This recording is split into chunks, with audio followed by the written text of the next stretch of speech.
Bismillahirrahmanirrahim. Assalamualaikum warahmatullahi wabarakatuh. Alhamdulillah, thumma salatu wassalamu ala rasulillah wa ala alihi wa sahbihi wa mawalah amma ba'dah la hawla wa la quwwata illa billah. Terima kasih teman-teman yang sudah berkenan menonton video ini. Video pembelajaran ini dibuat dalam rangka untuk menambahkan beberapa materi yang belum selesai dibahas, namun insya Allah tidak mengurangi esensi dari beberapa materi yang sudah dibahas pada pertemuan-pertemuan sebelumnya. Dan sebelum teman-teman melakukan pembelajaran, silakan teman-teman berdoa dengan membaca surah Al-Fatihah. Semoga apa yang menjadi hajat besar kita semua dikabul Allah Subhanahu wa Ta'ala. Dan sebelum kita belajar, ya, jangan lupa di subscribe dan like serta share video pembelajaran yang sedang saya buat hari ini. Ma'asyiral muslimin wa zumratal mu'minin rahimakumullah. Hari ini kita akan belajar ya tentang manusia. Manusia itu ialah makhluk Allah Subhanahu wa Ta'ala yang terdiri dari beberapa sifat, yaitu ada yang sifatnya fisik maupun sifatnya metafisik. Sedangkan manusia yang terbuat dari fisik itu dimaknai dengan kata dalam Al-Quran disebut sebagai bashar, artinya manusia dalam segi fisik. Sedangkan manusia dalam segi metafisik itu manusia dimaknai dengan bentuk an-nas dan al-insan. Artinya dari dua bentuk ini berarti bahwa Allah Subhanahu wa Ta'ala tidak menghendaki manusia dari segi fisiknya, tapi Allah sangat mengapresiasi manusia dari segi metafisik, yaitu dari segi hal-hal yang sifatnya gaib, hal-hal yang sifatnya di luar batas-batas biologis manusia. Semisal kemampuan intelektual, kemampuan spiritual, maupun beberapa kemampuan manusia yang lainnya. Sehingga manusia yang dominan terhadap asal muasal kejadiannya yaitu metafisik, maka ia akan jadi mulia melebihi kemuliaan malaikat sekalipun, akromal akromin ya. Tapi kalau manusia yang dominan dalam dirinya itu sifatnya biologis atau fisik semata, sungguh ia lebih rendah daripada binatang ternak sekalipun. Ulaika kal an'ami bal hum adall. Ya, mereka semua seperti binatang ternak, bahkan lebih sesat, lebih menyedihkan daripada binatang ternak sekalipun. Ma'asyiral muslimin wa zumratal mu'minin rahimakumullah. Selanjutnya, manusia ini dianugerahi Allah Subhanahu wa Ta'ala ya di dalam dirinya, yaitu ada hati. Hati ini disebut Al-Quran dengan berbagai macam jenis. Ada yang disebut Al-Fu'ad, artinya sanubari. Ada yang disebut pula dengan sebutan Al-Qalb, yaitu hati.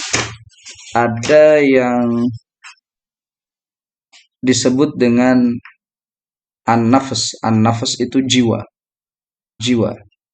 Tapi dalam hal ini saya akan bahas tentang Al-Qalb dan Fu'ad. Nah, kalau Al-Qalb itu hati yang dalam tanda kutip, hati yang mampu dibolak-balikkan oleh Allah Subhanahu wa Ta'ala maupun oleh makhluk-makhluk yang masuk ke dalam hati seorang manusia.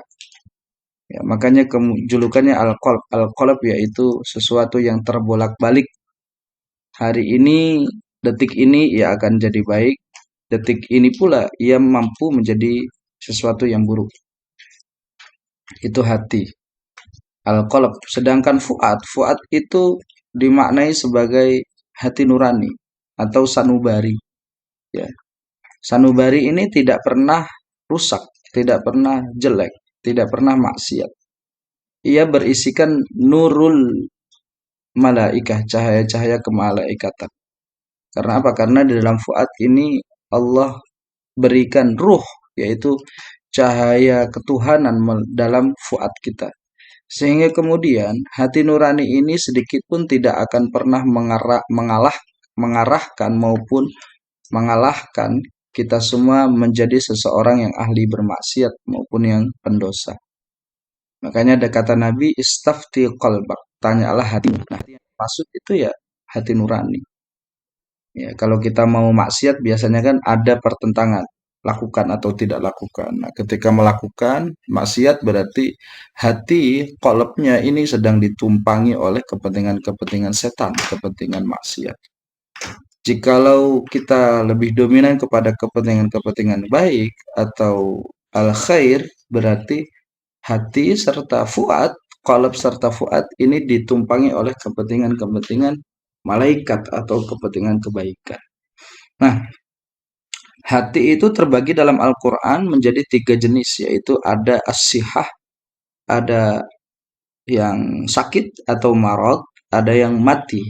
Mati itu mati, benar-benar mati, tidak bisa hidup, hati yang mati.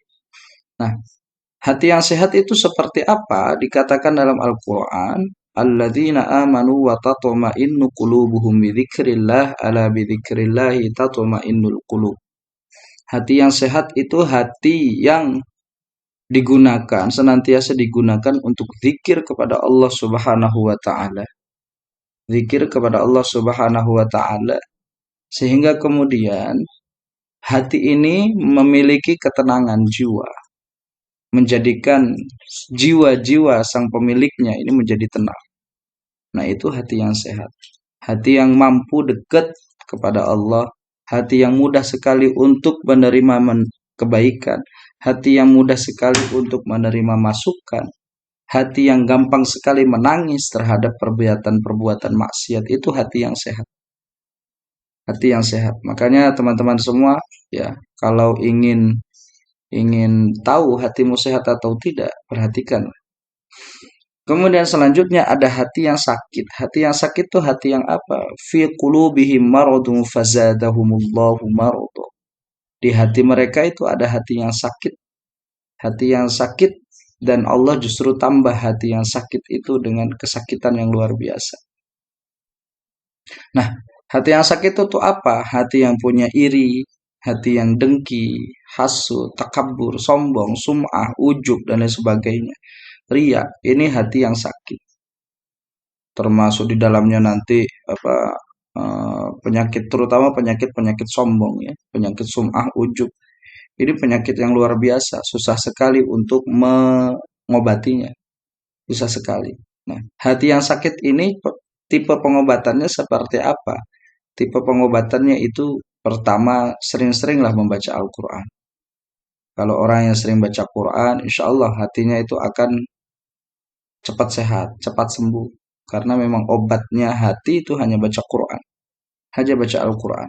Ya, yang nggak bisa baca Quran, tetaplah baca Quran. Ya, kemudian berpuasa, kemudian kumpul dengan orang-orang yang soleh, kemudian lakukan sholat malam, ya, sholat tahajud, sholat hajat, sholat witir, lain sebagainya, sholat yang dilakukan pada waktu sepertiga malam terakhir, ya. Itu cara untuk menghidupkan hati yang telah sakit, yang sakit. Nah, hati yang mati itu apa? Hati yang benar-benar tidak bisa melihat kebaikan, hati yang tidak bisa menerima hidayah, hati yang sulit sekali untuk masuk cahaya-cahaya ketuhanan maupun cahaya-cahaya Al-Quran, sehingga benar-benar mati hatinya. Khatamallahu ala qulubihim wa ala sam'ihim wa ala absarihim bisyar. Allah kunci mati hati mereka. Kunci mati melalui pendengaran, penglihatan mereka, Allah kunci semuanya. Ya, kalau dalam Al-Quran surah Al-Anbiya itu fa innaha la ta'mal absar walakin ta'mal qulubul lati fis sudur. Sesungguhnya mata mereka bisa melihat, namun mata itu melihat ya, melihat tapi tidak menjadikan informasi-informasi yang didapat dari mata itu menjadi sebuah hidayah. Tidak. Ya. Matanya melihat, hakikatnya buta. Hatinya hidup, hakikatnya mati. Ya. Fungsi hatinya memang jelas, hidup, tapi hakikatnya hati ini mati. Ya. Menghidupkan hati yang telah mati ini sulit sekali. Ya, jalan pertama itu harus taubat nasuha. Taubat nasuha dengan tidak mengulangi lagi kemaksiatan apapun yang telah kita lakukan. Taubat nasuha. Kemudian memperbanyak zikir sama Allah. Kemudian baru kita mulai pelan-pelan mengubah paradigma hidup yang tadinya dunia, ya dunia, dunia, selalu dunia. Kita rubah paradigma menjadi akhirat, akhirat, akhirat, dan akhirat. Yang tadinya dunia, kita kembali ke Allah, Allah, Allah, dan Allah. Insya Allah hati kita akan hidup. Nah, hati ini menjadi apa nahkoda utama bagi diri kita. Kalau nahkoda ini baik, maka perjalanannya akan lancar. Perahu kita akan selamat. Ya, kalau nahkodanya buruk, insya Allah dalam perjalanan selalu banyak sekali problem yang akan kamu hadapi. Nah, makanya kemudian musuh pertama hati itu apa? Hanya dosa dan maksiat. Musuh pertama hati itu dosa dan maksiat. Oleh karena itu, yuk teman-teman semua, mari kita perbaiki diri, tetap fokus pada perbaikan diri, perbaikan hati. Apapun yang kita lakukan, yuk coba niatkan semua karena Allah Azza wa Jalla. Jangan pernah sedikit pun karena manusia tidak akan pernah memberikan kemuliaan kepadamu. Tidak akan pernah memberikan kecukupan kepadamu. Hanya Allah Azza wa Jalla yang kelak akan memberikan semuanya kepadamu. Hasbunallahu wa ni'mal wakil. Cukuplah Allah Subhanahu wa taala sebagai pemberi nikmat dan sebagai wakil kita. Ni'mal maula wa ni'man nasir. Zat yang maha memberikan nikmat, ya. Zat yang maha memberikan pertolongan. Hanya Allah Azza wa Jalla. Sedikit pun jangan pernah hati kita condong kepada makhluk supaya hati kita tidak sakit, hati kita tidak mati. Teman-teman yang berbahagia, jadi seperti itulah analogi-analogi yang kami sampaikan. Jikalau kita ingin jadi makhluk mulia, ya, menjadi manusia mulia yang punya nilai di sisi Allah Azza wa Jalla. Nah, ini kita bahas tentang hati. Nah, ada apa? Ada permasalahan coba, ya, yang sering kita lakukan, yang sering kita temukan. Coba kamu berikan jawaban kamu, ya. Berikan jawaban kamu, ya. Bagaimana cara menghilangkan sifat-sifat egosentris dalam diri seorang pemuda, ya. Sifat egosentris. Nah, ini berat sekali kan. Nah, coba kamu berikan tips and triknya, ya, yang bisa kamu sampaikan kepada kita semua. Tentunya jawaban ini kamu tulis di kertas dan kamu sesuaikan dengan dirimu sendiri. Yang kedua, soal yang kedua, ya, hati ini Allah ciptakan dengan berbagai macam kelebihan. Ya, apa sih kelebihan hati? Kelebihan hati yang Allah berikan. Ya, kelebihan hati yang Allah berikan. Kemudian selanjutnya Allah Subhanahu wa taala ini telah ciptakan kita faktor-faktor yang menjadikan kita mulia. Ada faktor rohani, ada faktor jasadi. Nah, ini coba dijelaskan 3 soal itu, ya. Tolong dijawab dan tolong ditulis jawabannya dengan sebaik mungkin. Terima kasih, mohon maaf atas segala kesalahan, kepada Allah kami mohon ampun, dan semoga kita semua diberikan kesehatan, keberkahan oleh Allah Azza wa Jalla. Akhirul kalam, wallahu muwaffiq ila aqwamit thoriq. Hadanallahu wa yakum ajma'in. Jangan lupa like, subscribe, and share. Semoga menjadi manfaat untuk kita semua. Wajib hukumnya, ya. Like, subscribe, and share. Terima kasih. Assalamualaikum warahmatullahi wabarakatuh.